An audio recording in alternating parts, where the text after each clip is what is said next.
में स्टेबल है।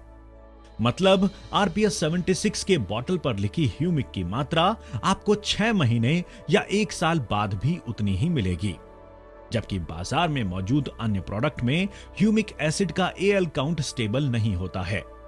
केवल पैकिंग के समय 6%, 12% या 24% ह्यूमिक एसिड मौजूद होता है और 8 दिन या 15 दिन में धीरे धीरे कम होकर यह 2% या उससे नीचे पहुंच जाता है। खेती में ऐसे प्रोडक्ट्स के रिजल्ट मिल पाना मुश्किल है, जबकि आरपीएस 76 फसल के पूरे रोटेशन के दौरान अपनी कार्यक्षमता बनाए रखता है। जमीन तथा फसल के लिए आवश्यक 76 महत्वपूर्ण एलिमेंट्स आरपीएस 76 द्वारा उपलब्ध किए जाते हैं, जिसमें पौधों के लिए आवश्यक सभी माइक्रोन्यूट्रिएंट्स, विटामिन्स, एंजाइम्स शामिल हैं। देखा जाए तो ये सभी जरूरी पोषक तत्व आपकी जमीन में नैसर्गिक रूप से उपलब्ध हैं।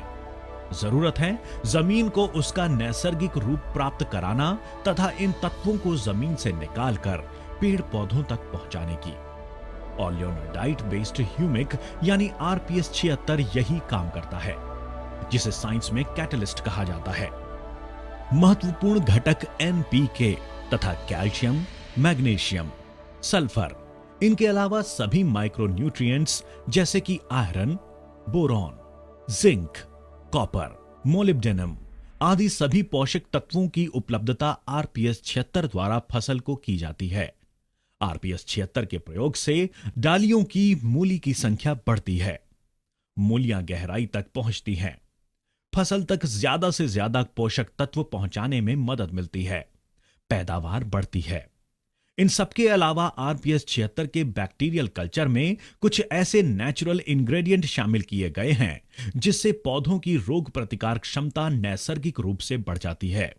नतीजतन भयंकर पेस्टिसाइड्स के इस्तेमाल पर, इनके दुष्परिणामों पर, पेस्टिसाइड्स के खर्च पर नियंत्रण मिलता है। केवल 5 मिली आरपीएस 76 के साथ 1 किलोग्राम बीज प्रक्रिया करने पर किसी वैक्सीन यानी टीके की तरह काम करता है। जर्मिनेशन तो बढ़ता ही है, साथ ही इन बीजों से पैदा हुए पौधों की इम्यूनिटी मजबूत बनती है। फसल चाहे कोई भी हो, 1 एकड़ के लिए बस 1 लीटर आरपीएस 76 काफी है। स्प्रेइंग यानी छिड़काव में प्रति लीटर 2 मिली आरपीएस 76 यानी 15 लीटर के पंप में 30 मिली आरपीएस 76 इस्तेमाल करना चाहिए। कृपया किसी केमिकल फर्टिलाइजर या पेस्टिसाइड के साथ मिलाकर आरपीएस 76 का छिड़काव न करें। केमिकल इस्तेमाल के बाद करीबन 4 दिन का अंतर जरूरी है। अगर ग्रीन हाउस की बात की जाए तो फसल की मूली पर गांठ यानी नेमाटोइड्स का अटैक एक आम परेशानी है, जिसके कारण मूली द्वारा पोषक तत्वों का एब्जॉर्प्शन करने में रुकावट आ जाती है।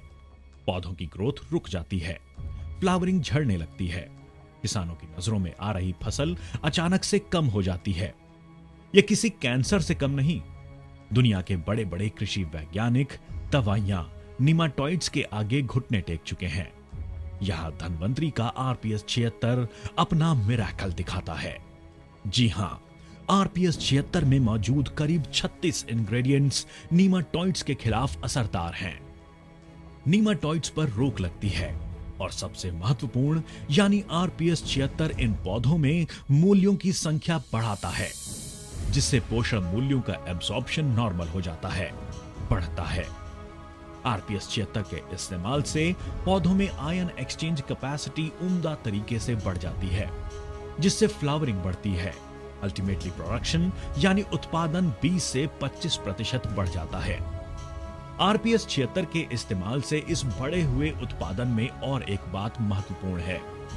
आपका उत्पादन अब केमिकल रहित यानी कि पूरी तरह ऑर्गेनिक है, जिसका बाजार मूल्य अधिक है।